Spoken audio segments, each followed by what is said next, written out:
Hi, this is Steven at Classic Typewriter. Welcome to your beautiful new, staggeringly vintage, life-alteringly non-digital writing machine.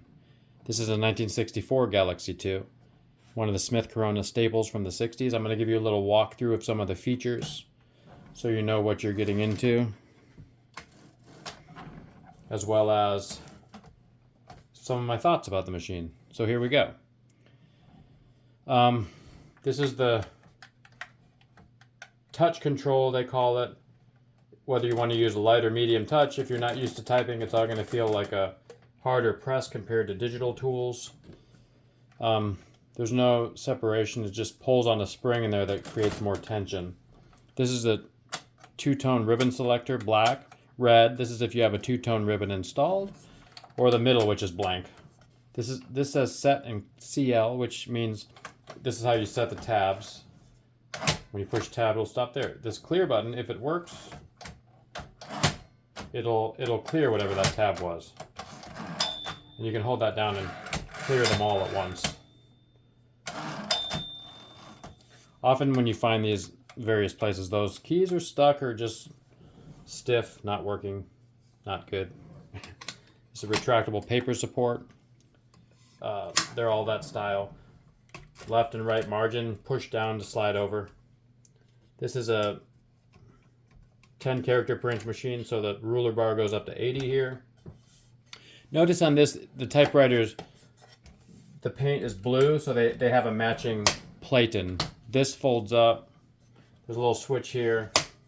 Fold up this paper bale. There's a switch here where you can pull out this knob, and then you can take out the platen. And you can see that that's blue. Just kind of an interesting little feature of these. Just cleaning that off a little bit. And it just slips right back in, which is a unique feature of Smith Coronas, that can come out so easily. What this does, you see how you can hear it clicking line by line. If you remove this, you can just move it freely. This is the left and right carriage release. Now be careful with these because these can break. They often have little cracks. They're often glued. They're often missing. I have quite a few original spares. There's also pretty non-inviting 3D printed versions. This is single 1.5 and double line spacing. That's how you adjust how many spaces per line. That's single. That's double.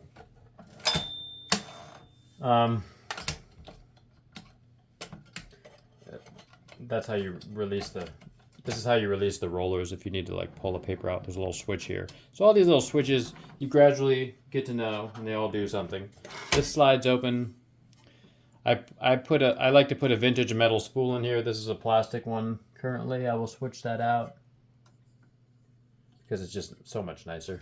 I have a lot of the originals. You'll notice on these that the bottom is enclosed. The Model 6 of the Arrows.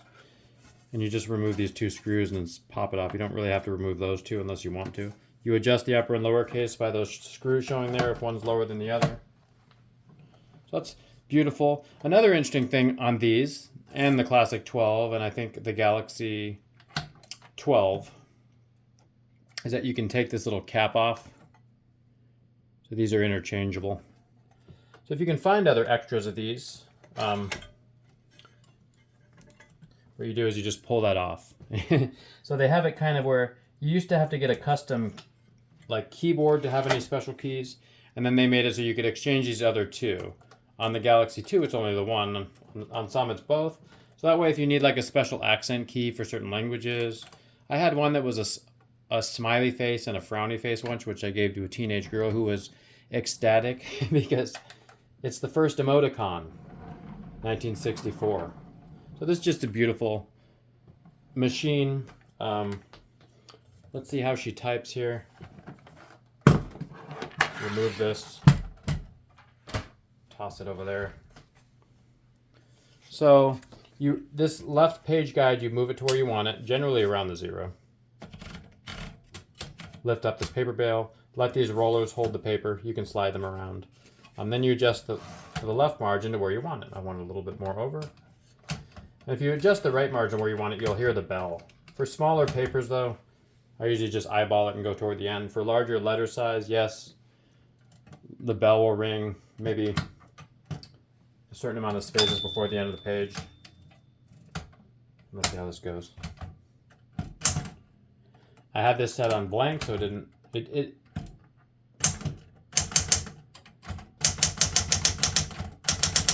this one's relatively quiet. Did you hear that bell ring? Nice loud ringing bell. I'm gonna move it over a little bit though, so I have a little more space in here. When you hit the bell, boom, and you need to type a few more spaces, there's this MR key, which is the margin release, and it'll let you type further.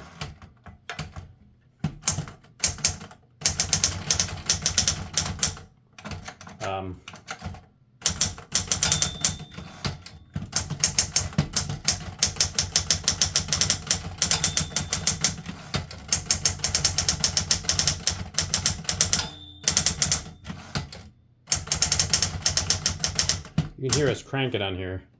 It's kind of a nice thumpy sound.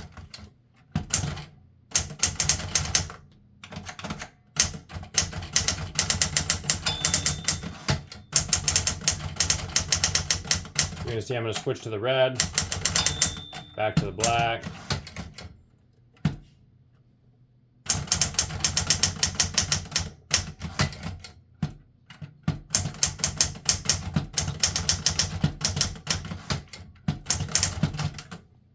I just hit 2 keys at once. My own problem.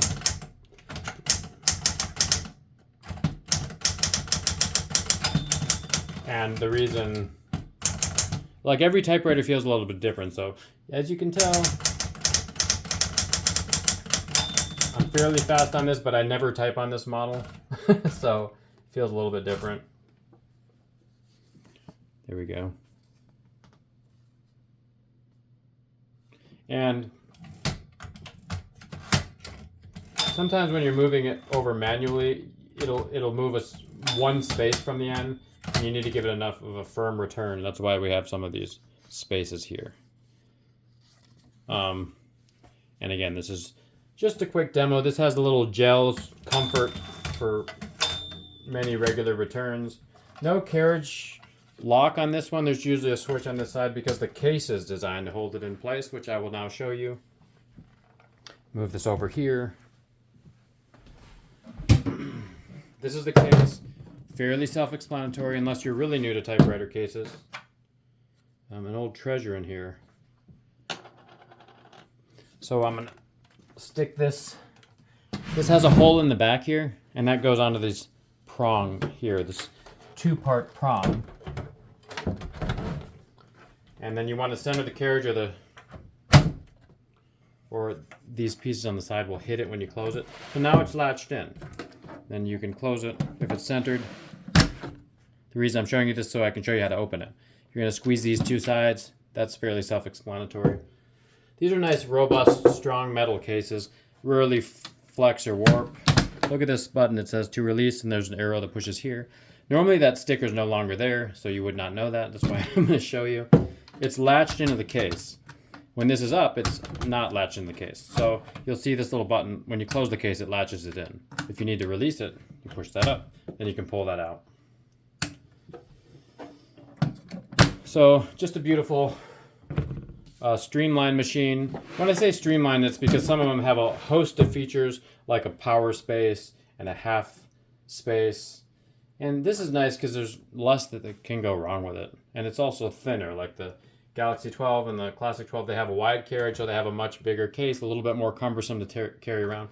This one is pretty streamlined and relatively small, well in the realm of portable world. So, again, a 1964 Galaxie II. I hope you enjoyed that tutorial. Again, this is Steven, a classic typewriter. Right on, my friend. I'll see you on the other side.